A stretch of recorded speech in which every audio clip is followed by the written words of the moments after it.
दोस्तों नमस्कार, मैं संजय मग्गोर मौजूद हैं देश रोजाना के डिजिटल मीडिया मंच पर।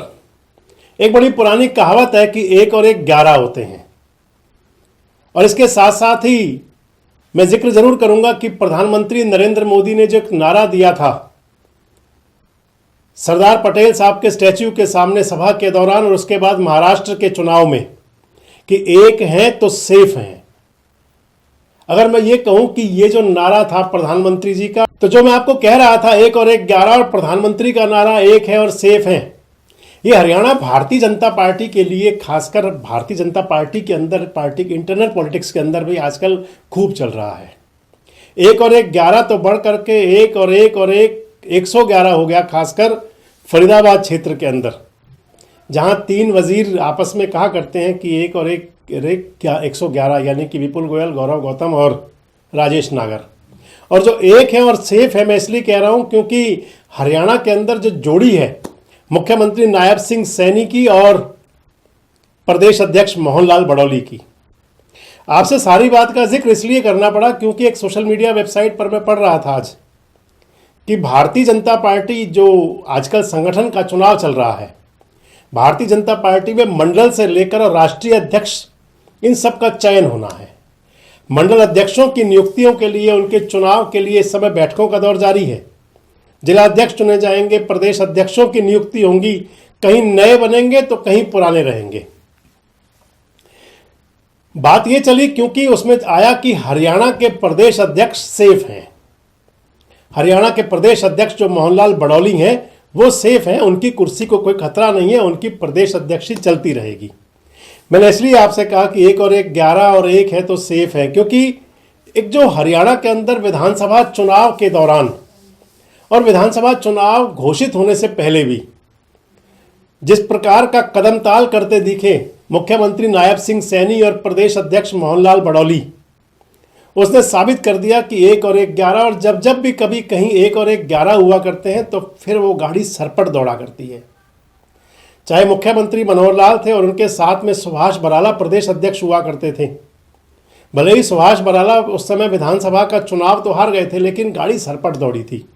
भले ही बहुमत नहीं मिला था, लेकिन सरकार भी आई। उसके बाद में एक दौर वो आया जब हरियाणा प्रदेश के अंदर ओम प्रकाश धनखड़ भारतीय जनता पार्टी के अध्यक्ष हुए, मुख्यमंत्री मनोहर लाल थे। हालांकि दिखाने में तो दिखता था कि कदम ताल कर रहे हैं, लेकिन धनखड़ साहब और मनोहर लाल जी को लेकर के समझा जाता था कि दोनों पूर्व पश्चिम की तरह रहते हैं, यानी कि दोनों रेल की 2 पटरियों की तरह हैं जो साथ चल तो रहे हैं पर मिल नहीं पाते। और उसका अंजाम ये हुआ कि ओम प्रकाश धनखड़ साहब की कुर्सी गई, और उस समय आपको ध्यान होगा कि नायब सिंह सैनी प्रदेश अध्यक्ष बने थे। नायब सिंह सैनी प्रदेश अध्यक्ष बने और फिर उसके बाद में पूर्व मुख्यमंत्री मनोहर लाल की अनुशंसा पर मुख्यमंत्री बने। नायब सिंह सैनी मुख्यमंत्री हुए तो फिर प्रदेश अध्यक्ष का जो ताज था वो बाद में नायब सिंह सैनी की अनुशंसा पर मिला मोहनलाल बड़ौली जी को। और मोहनलाल बड़ौली और नायब सिंह सैनी ने ऐसा करिश्मा किया, ऐसा कमाल किया कि विधानसभा चुनाव के अंदर आज तक का हरियाणा भाजपा का सर्वश्रेष्ठ प्रदर्शन हुआ। 2014 जब बीजेपी की लहर थी, उस लहर के अंदर भी 47 विधायक आए थे, लेकिन अब 48 हो गए। इस लिहाज से मैं कह रहा हूं कि ऐसा करिश्मा किया उस जोड़ी ने मिलकर के, मोहनलाल बड़ौली और नायब सिंह सैनी की जो जोड़ी चली है। हालांकि मार्गदर्शन सभी का होगा, मार्गदर्शन पूर्व मुख्यमंत्री मनोहर लाल जी का भी रहा, मार्गदर्शन अमित शाह जी का भी रहा, मार्गदर्शन मोदी जी का भी रहा, मार्गदर्शन भाजपा के तमाम बड़े नेताओं का रहा। लेकिन एक और एक 11 वाली बात जो आई, तो उसके अंदर ये दोनों जब कदम ताल करते साथ दिखे, तो उसके बाद में जनता के बीच में इस प्रयोग ने बता दिया कि इन दोनों की जोड़ी ने कमाल किया है। और अब जब बात चली हरियाणा के अंदर प्रदेश अध्यक्ष की, तो जो बैठक हुई थी आज से 3-4 दिन पहले प्रदेश प्रभारियों की और भारतीय जनता पार्टी आलाकमान के बड़े नेताओं की, तो उसके अंदर आ गया कि हरियाणा के बारे में कोई चर्चा नहीं होगी। हरियाणा के अंदर मुख्यमंत्री नायब सिंह सैनी के साथ में प्रदेश अध्यक्ष मोहनलाल बड़ौली सेफ है, और इसलिए मैंने आपसे कहा कि एक है तो सेफ है।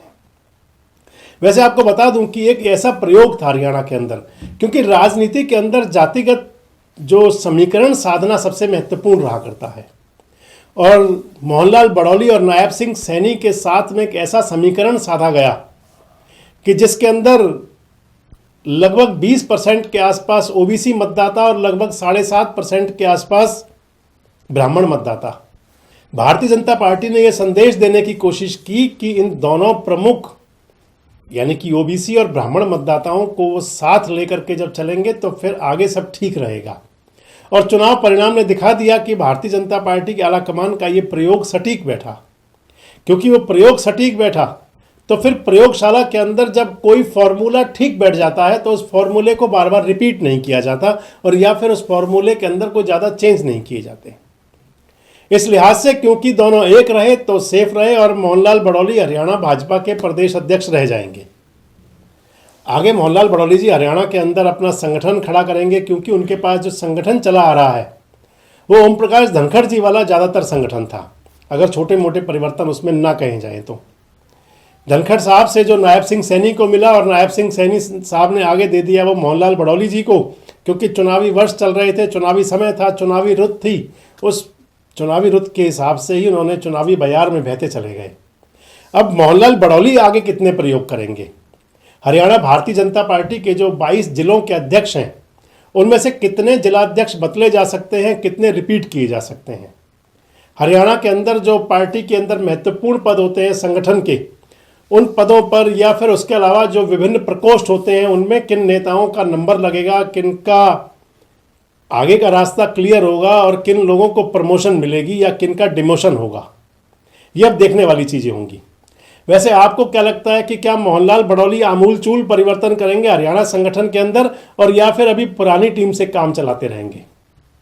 कमेंट बॉक्स में जरूर बताएं। जुड़े रहें हमारे साथ, देखते रहें देश रोजाना। हमारे साथ जुड़े रहने के लिए सब्सक्राइब करें देश रोजाना के YouTube चैनल को और नई वीडियो की नोटिफिकेशन पाने के लिए बेल आइकन जरूर दबाएं। अगर आप ये वीडियो Facebook या Instagram पर देख रहे हैं तो पेज को लाइक और फॉलो जरूर करें और ज्यादा से ज्यादा शेयर करें।